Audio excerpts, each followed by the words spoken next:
LovelyyOT teacher girl Nancy. I'm back again with another video.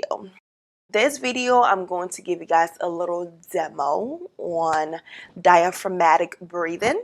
Okay, I think that this exercise is really good for people with lung issues, okay, with compromised lungs, especially with patients who have been recently diagnosed with COVID-19. It's important that you keep your lungs healthy because obviously one of the symptoms is SOB, which means shortness of breath and not being able to breathe properly because it affects your lungs as well. Okay, so this breathing exercises is really good to increase your lung capacity and allow you to take in air and also to breathe out carbon dioxide. Okay, the word diaphragmatic breathing, the word diaphragmatic in itself, it's from the word diaphragm, which your diaphragm is a muscle in your body. It's a muscle that's located right under your lungs. Okay, and it's like located like right here under your breastbone. The job of the diaphragm is to allow you to breathe better, so assist your lungs to allow you to breathe. It's one of your breathing muscles, and there's a lot of breathing muscles, or there's a lot of systems in your body that allows you to breathe, but the diaphragm and the lungs are like the top two in my book, and then the rib cages and all of that, and the abdominal muscles and all of that stuff as well. Okay, and this is something that I always tell my patients to do, especially if they're diagnosed with anything like a shortness of breath, COPD, or any kind of breathing issues, pulmonary issues. I always tell them to do the diaphragmatic breathing. Okay, your total lung capacity is basically how much air that your lungs can take in. As you age, this amount decreases, so your lungs is not able to hold in that much air anymore. Also, because age is definitely a factor that affects your lungs. Plus, if you're a smoker or if you're someone who's not that active, all of those things kind of affect your lungs to not be its, what is the word that I'm looking for? To not perform at its highest capacity because of all of those different things. Or if you're diagnosed with different illnesses, that can affect your lung as well. And you cannot hold in that much air, okay? Or even breathe out that much air. So sometimes air gets stuck in the lungs. Okay, so obviously you breathe in fresh air or breathe in oxygen, you breathe out carbon dioxide and other gases that your body does not need. Now, if you don't have that much lung capacity and you cannot breathe out carbon dioxide, guess what's going to happen?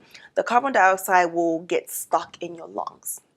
Okay, and it's the same thing. You cannot breathe that much air in your body, which your body needs oxygen to function. So if you are not able to take in a lot of oxygen because there's already carbon dioxide that's been filled in the lungs, then obviously you're gonna have some breathing issues. Okay, and that's where shortness of breath comes in, and you know that's why people cannot do a lot of different things. Like I have patients who cannot even perform basic self-care because you're so low endurance, they cannot breathe, there's shortness of breath, they have to take a break every few seconds because their lungs is literally failing and not able to hold in or take in the oxygen that they need in order for the muscles to function to do the things that they want to do.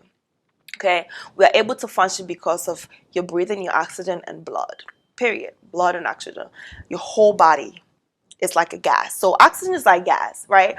If you ran out of gas in your car, guess what? You're not going nowhere, but you need your car needs that gas to move. Your body needs oxygen and blood in order to function properly. So whenever there's an issue anywhere, it's going to affect a lot of different things as well. So the diaphragm will like expand, okay? It will expand when you take in air, and then it will contract when air comes out. That's basically what your diaphragm does, or what it does. So by doing the diaphragmatic breathing, one, you're going to strengthen your diaphragm muscles.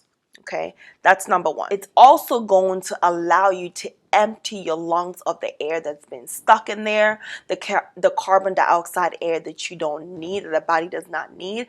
Three, it's going to help to regulate your breathing a lot better. So you're not going to be breathing too fast or breathing too slow. You're going to regulate it and allow you to breathe in a normal rate.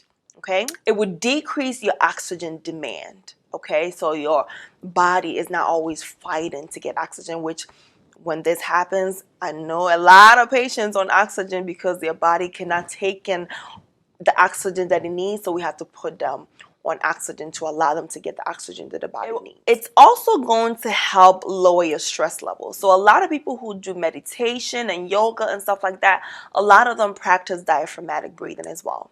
So your stress level is going to decrease, your blood pressure is going to be regulated, and also just a general regulation of a lot of important body processes and the way that your body processes things is going to be regulated as well. So it's a lot of benefits to this diaphragmatic breathing. So please stay tuned and watch what I'm going to do. I'm going to verbally say it, and then I'm going to show you a demo as well. So with the exercise, you can do it laying down flat, or you can do this sitting down, which is what I'm going to do. I'm going to show you how to do this breathing exercise sitting down. Okay, so when you're sitting down, make sure that you have your 90-degree angle. Okay, so your ankle, your knees, your hips are all 90 degrees. Your shoulder is relaxed. Okay, I love to listen to very relaxing music. So if you have any kind of relaxing, kind of yoga, kind of meditation music, this is the time to put that on and just slowly relax your body.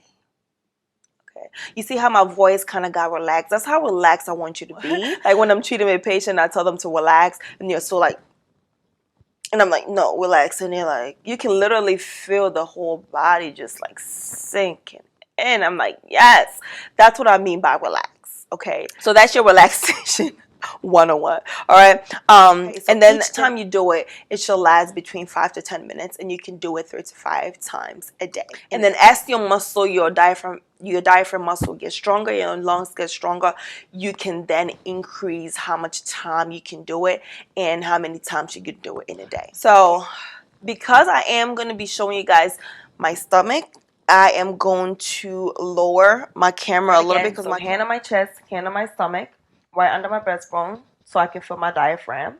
I'm going to take a deep breath in through my nose as I watch my stomach come out. So whenever I take a deep breath in through the nose, my stomach will come out. And when I breathe out, my stomach will go back in. Okay, so it's the opposite. Okay, so I'm going to breathe in right now and watch my hand should come out when I breathe. Okay, so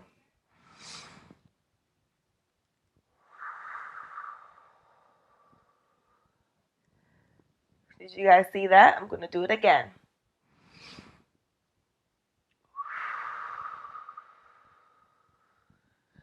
And when you're breathing out, make sure that you have a pursed lip.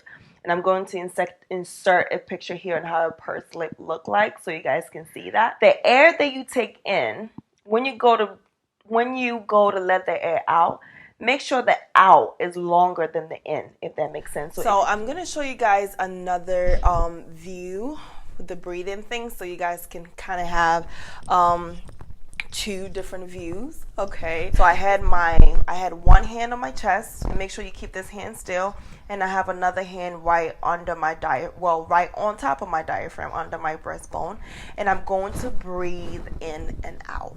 Okay, and you can watch my lips, watch my stomach as well. Okay, I'm going to make sure you relax. Okay, I'm going to take a deep breath in. And watch my stomach when I go take a deep breath in. My stomach, when I take a deep breath in, my stomach comes out. Okay? So,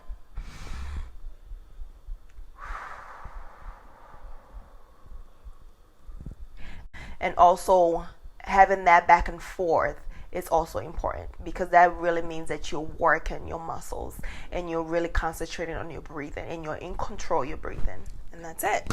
Okay, I hope that this video was useful for you, and I hope that you would get something out of it. Okay, practice this breathing at home. This is very simple exercise that you can do anywhere, and like I mentioned, you can also do this laying down as well. If you enjoyed this video, go ahead and hit the like button. Go ahead and leave a comment. Make sure that you subscribe, and make sure that you follow me on Instagram, Facebook, Twitter, and send me emails if you have any other questions. And I'll see you next time. Bye.